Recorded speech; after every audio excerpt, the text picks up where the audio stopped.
Hey there, welcome to Rise and Shine.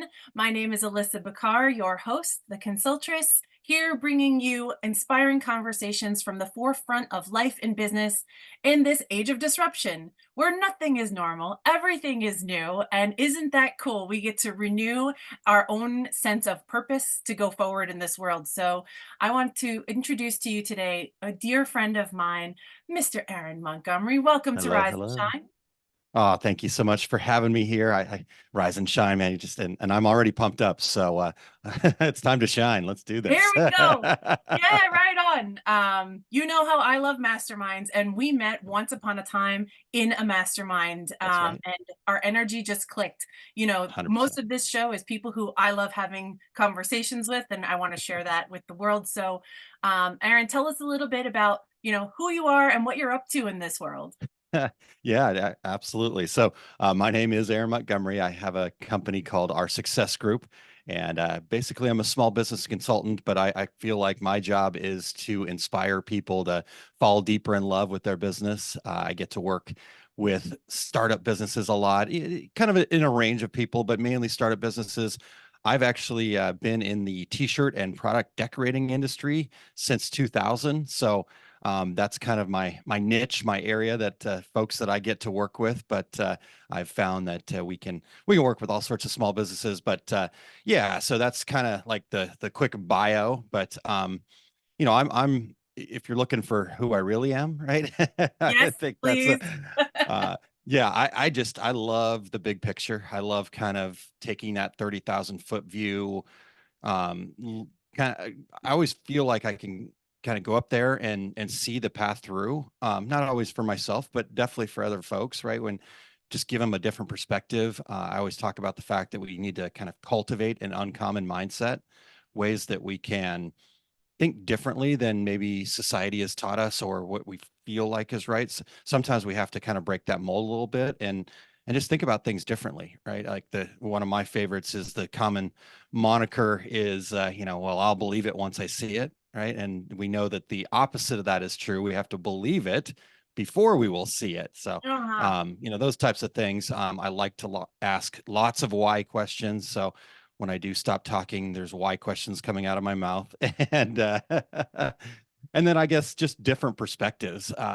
That's always been interesting to me. It's like, okay, cool, I understand your point, but what about this? Have we thought about this? And so I don't know if it's contrarian or devil's advocate, whatever you want to put it, but we Yeah. always try to have a positive spin on that. And then I guess lastly, I'm a little bit driven, I would say. Some people call it competitive, but that's okay, right? I like to I like to get things done and move things forward, and a big part of that is just kind of having a vision and having a plan to move things forward. So, those are kind of my strengths if we were to kind of break them down a little bit. And yeah, so that's what I love doing. If I can share that gift with other people, then I'm a really happy guy. Heck yeah. And I loved what you said about asking the questions. Yeah, devil's advocate can be kind of a moniker for it because you're questioning people's assumptions. Yep. Yep. But once upon a time, I was in the mountains of Italy and got an intuitive hit, per se. I guess it was the mountains talking to me or my ancestors, I don't know. But Yeah. I got Yeah. in Italian this phrase that said, loosely translated, is the more questions there are, the better it is, and the better it can become.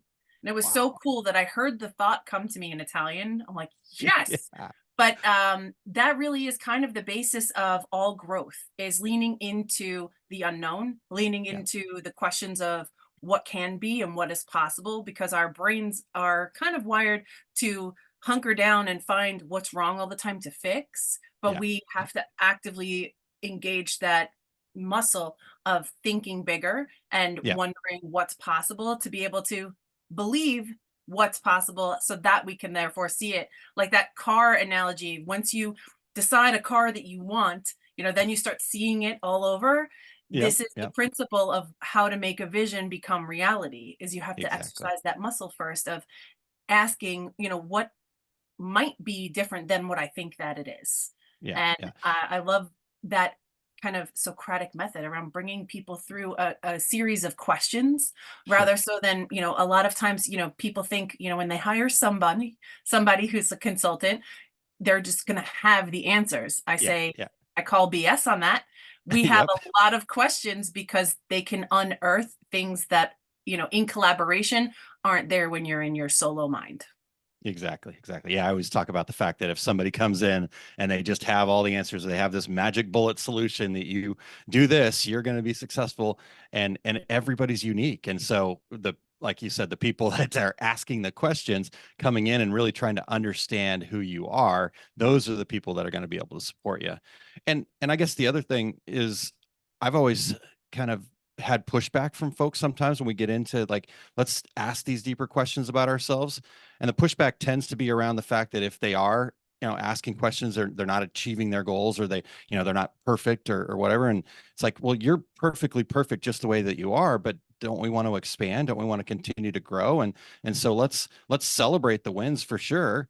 And then as we're doing that, is there opportunities to learn, right? It's not about looking back at the past and having regrets. It's about looking back at what additional skills, knowledge, or ability got added to our toolbox so that we can, do better and do even more, and grow and expand. And, that's what the universe is all about. It's about expansion, and we need to be part of that. So, I mean, yeah, isn't that the goal, right? There is no like arrival. yeah, This that's right. concept of I have arrived is a myth. Total myth. You're never Total myth. really done. I mean, I was just having a Well, conversation with a client the other day, who was having trouble accessing all of her wins throughout her career. And mm, she said, I feel like I have amnesia. And I'm like, that is absolutely true. Because what we have strived for, what we've grown to, and the accomplishments we've made, they all become kind of normalized. Once yeah, you are at that level, you set a new bar. That is your new normal. yeah, And sometimes we lose faith in ourselves, like, oh, growing, that's going to be hard. That's going to be, unattainable, because our minds aren't primed to look back and say, look at all of this that I've done. We're yeah, always, carrot and stick with yeah, ourselves, right? It's like, uh-huh, I'm not that good yet. I haven't arrived. It's like, yeah, yes, you did. How did you get here? I'm 40, yeah. gonna be 44 this year. Like that, all those years, I had lots of successes, but from today being present, it's a gift. And also, it takes work to acknowledge what it took to get to where you are. And sometimes we minimize that in a way that Yeah. is very not helpful for growth. No, no. Well, it comes from our human nature, right? You mentioned this earlier, I believe, the fact that we are really good at picking out the problems and seeing the dangers, so to speak, right? It's what keeps us alive. It keeps us safe. But the reality is, in today's world, we're not being chased by a saber-toothed tiger. So, that we need to figure out how to utilize that skill to, kind of go, wait a second, that's not a stop sign. That's not fear. That's not me saying that all things are bad. That's a opportunity to look back and say, okay, let's be more realistic about the big picture of things. And again, I think that's where I love to go back to that big picture, high level, like you said, right? 44 years for me, 50 years of building, doing whatever. And there's lots of things that I've grown and improved, and to being able to be on a live video, for example, right? That's just it was a thing that I never thought I could do. Just speak in front of a crowd, never thought I could do it. Write a book, never thought I could do it. And all these things, right? But if I don't stop and celebrate those things, I'm not going to have any momentum to keep doing the next thing. And I think the celebration is where what builds the momentum. And Yeah. that was something I had to learn, and it took the hard way a lot of times for me to learn that. So Yeah. So it's been wonderful. that feeling of celebration, that's the seedling of creation. And it's like the feedback loop Wow. that helps growth continue on, right? There So you go. our society today, our industrial way of thinking has taught us that gritting is the goal, and just gutting it out, and Yeah. that being able Grind. to Yeah. grind means success. It doesn't mean that we think this way, but it does infiltrate our Yeah. thought paradigms to equal, hard work and suffering is the way forward, when it's the opposite is true. When you Yeah. find something that lights you up, especially in today's day and age, like I mentioned at the beginning of every episode, we're in the age of disruption. Following the joy and allowing your fear to be a guidepost that you're on the right track is very Hmm. different than keep yourself stuck because the tiger is going to get you, and just keep doing what you're doing because if you're grinding, you're on the right path. It's Yeah. a Yeah. very different paradigm. And I have found for myself that the more I celebrate and the more I acknowledge, that's where my best ideas come from. That's where the best engagement comes from. And I Yeah. want to just high five you for writing a book that has the word Boom. fundamental in it, because that Yes. was the impetus for this conversation. Is if you can Yes. find the fun, Yeah. oftentimes that's the thread to success, because each one of us defines success on our own terms, even though we're Yeah. taught success means millions or success means, suit and tie and Tesla. Yeah. No, No, right? no, no, So tell no. me a little bit about how you kind of came to the word fundamental, Yeah. because I dig it. It's like my jam. I love it. I love it. No, it definitely is exactly that, right? We kind of talked about it a little bit, the grind, the just grit it out, keep your head down, do what you're told, all that kind of stuff is the prevalent, even in the entrepreneurial world, right? This whole hustle, I'm not talking down about anybody necessarily, but the 10x thing and all, I don't know, it felt too much to me. It felt like, wow, that doesn't sound fun, right? I'm looking for something fun. You mentioned joy and using joy as your GPS. I don't find a whole lot of joy and just hustling all the time. Yes, you have to take action. Yes, you have to move. But if you're doing it in a space and a mind space of joy and fun and positivity, the friction just goes away, right? It becomes natural, it just becomes part of who you are. And so that's kind of what fun was to me is I just want my business, I want everything to be part of one holistic life as opposed to these siloed areas where, oh, I'm working here, I'm doing this here, I've got to have family time here. Why not just be Aaron all the time and be the best version of Aaron that I can be through fundamentals, right? Getting down to the foundation, understanding who I am at my core, and then building a business based on those things. And as you said, right, the money and all that other stuff, right? Okay, will it come? Probably, but and I just forgot it. It just kind of left my head, but I'll try to kind of hit it. I heard this quote the other day on a podcast, and I can't even remember where the podcast was. I will put that in the comments. I'll figure it out. But basically, the guy said that success is a fantastic outcome, but a terrible intention. Yeah.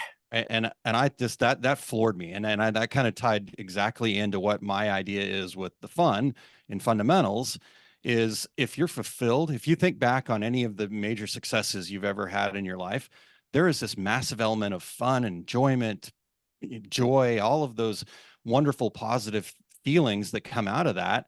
So why not go after that as opposed to, like you said, grinding, working too hard, hustling all the time, so yeah, I guess long story short, I want to have some fun. That's where it came from. Yeah. And part of having fun, it gets a bad rap out there. Yeah. Yeah. Fun equals folly, fun equals frivolousness, Yeah. um, joy equals it's not a way to live. It's just a delusional state. And Yeah. that's a crab in the bucket way to think. If Yep. you see people out there having a good time, how many times have you seen pictures of happy couples and you're like, ugh, get a room? Or give me a break. There's something to that. But when people share their joy live, it's infectious. But Yeah. when you're not willing to open up to that joyful expansion, you shut it off and judge it. And that is the enemy of progress. When you Hmm. close down and you judge things, especially things that you see of people having a good time or people being fun, it's a way, it's a personal trap. It's a way to keep yourself stuck. Yeah. Yeah. Well, and it's so fun, like you said, it gets associated with these sometimes things that people might put a negative connotation on it when it comes to progress. But if you think about it, you mentioned earlier, what are the seeds of creativity? But the play, right? Think about play and fun and joy and all those things. Those are also the seeds of creativity. When we're creating something, we don't know what exactly how we're going to do it, right? And if we don't know exactly how we're going to do it, we're going to have to actually try something, survive that risk, and then adjust and keep moving, right? And so if you're doing that from a state of play, you're doing that from a state of joy, just think how much more open you're going to be to the possibilities, right? If I'm just having fun and I quote unquote fail, then okay, I'm just having fun, right? But if I'm like, this is quote unquote life or death, and I quote unquote fail, lots of quote unquotes there, Then then I quote unquote am you're dead. Right. When we're in that mindset, we're not going to be able to create. It's just not possible. We need to have that openness, that willingness to take those risks, and coming from a state of play or fun. Man, I accomplish so much more from that place personally. So, Hell yeah. That's something I had to learn the hard way. It's like hmm when I'm in fear, like if I have an impending revenue deadline and I'm like, oh my God, oh my God, oh my God, nothing that I create in that feeling is actually going to help me reach that target. You know how many times I had yeah, to trip over that, fall on my face, and get back up again and go, why didn't that work? yeah, yeah. I'm raising my hand. I'm right there with you. Yeah. And Yeah, so I've yeah, had to learn to use those feelings as guideposts of when to lean in and work and when to just allow the feeling to process through and don't yeah, like attach myself to it. Because we can tell ourselves these frantic stories and then push ourselves into action that actually pushes us digs us deeper into the quicksand.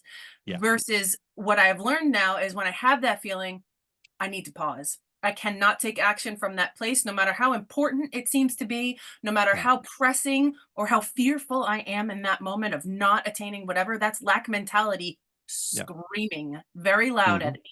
And I Yeah. have learned to pause. Say, you know what? I'm going to go do laundry. I'm going to Yeah. wash the dishes. I'm going to go for a walk. I have learned that the thing that I used to think was that pressure that made me productive, Yeah. it was limiting. It was super limiting, and as an Yep. entrepreneur, especially being, responsible to other people for their progress and growth, like, it's Yeah. actually even more important that I only operate from that space where I feel like, "Ah, yes, I'm ready to go. This is what feels good. I know that Yep. I'm on purpose," and that feeling of joy or relief or relaxation or whatever, those are my signals now to get to work, not the Yeah. signals of like, "Woof, I'm done." I get to, like, not do. So I've had to reverse a lot of Yep. the thinking around when to push the pedal and Yep. when to take my foot off the gas, and then Yeah. reverse that, like, fear showing up when I've set a new big goal. Yep. That is the not, "Hey, I'm on the wrong track." That is the actual signal, "Hey, yeah, I'm afraid because it's brand new." There's Yep. no way if it It's wasn't big important. enough that I would feel that feeling. So that's Yep. now I don't see it as a stop sign and a deterrent. I actually see it Yep. as a green light. Yep. Yep. That's perfect. Yeah. I could definitely call it like a yield sign, right? It is that moment of just it's telling you, hey, this is important. Okay, it is important, and you're on the right path. But let's make sure that we've thought through this a little bit instead of just ramming our head into a wall and hoping that it is soft, right? And so Mhm. I think fear kind of allows us that pause, but also, like you said, it is that green light that you head towards that, because it means that it's important to you, and that's where you should be heading. And all those things you just said, right? That's that uncommon mindset that I always like to talk about too. Is just our instincts are to hide, go away, right? Whatever, or all those other things. And so when you're in that space, if you can go, wait a second, I remember, right? I remember listening to these guys and they said do this, right? So anyhow, Yeah. I yeah, it's so cool to be able to kind of have this new perspective on things and be able to lean into that myself, and then to share that with others and watch them lean into it and do things that they didn't think were possible either. And that's like the check mark for me, the box that I've been trying to fill so desperately my whole life. And it wasn't until about 4 or 5 years ago that I realized that and started doing what I'm doing now. Yeah. I love that. From our alignment comes our purpose and our life's work in the world. I Yep, feel that 100%. from you. That's why we connect. This is why we're friends. So when you show up to your life and you do the things that are uncommon, that cause a little bit of discomfort, Yeah. this is where success lives. This is where your next iteration of evolution, your next bunch of bucket list check items that say, "Ooh, these I can add this to my list of accomplishments. So when I have amnesia, I can go back and take a look at it." 100%. So where can people find you, your book, your programs? Where's the Yeah. best place to engage with Aaron Montgomery? Yeah. Well, I've got a spot on my website that if you just go to consultaaron.com, that's kind of like just connect with me directly. There's a way that you can actually send a video message right through there so we can get into things a little bit deeper, a little bit faster. right? We could email back and forth. We could do all this. We could try to get our calendars aligned, but just send me a quick video. Tell me what's going on, what you need a perspective on, what you're thinking about, how. I'm not going to tell you I can help you if I can't help you. That again, the box I'm trying to check is watching people move forward and being able to be that support system for them. And so if I don't believe that I can do that for you, I will tell you. So that's the easiest way is just go to consultaaron.com and check me out. But I do have my book out there. So if I can put that up there real quick because we had to bring up the word fun, right? That's That's it. yeah. So you'll be on my site, which is oursuccessgroup.com once you've gone to that other website and you can find the book on there or again, just reach out to me. We'll figure out where to head, put you into the right direction there. Might even turn you back to Alissa there. Right on. Fundamentals of business success. I see a money tree. So, if these images or this conversation calls to you, definitely go check out Aaron. Give him a video message. Give him a like if you find him on social media. Yeah. But Aaron, it has been wonderful to have you here today for a conversation and to many more Cheers. successes and fun. Cheers, man. You can find Rise and Shine here every single Monday at 7:30 a.m. Eastern Time. We premiere a brand new episode. Make sure you click the like, subscribe, and the notification bell so you don't miss another engaging conversation with the masterminds of today's business societies. Thanks again, and we will see you next time, friends. Same bat time and same bat channel. Adios.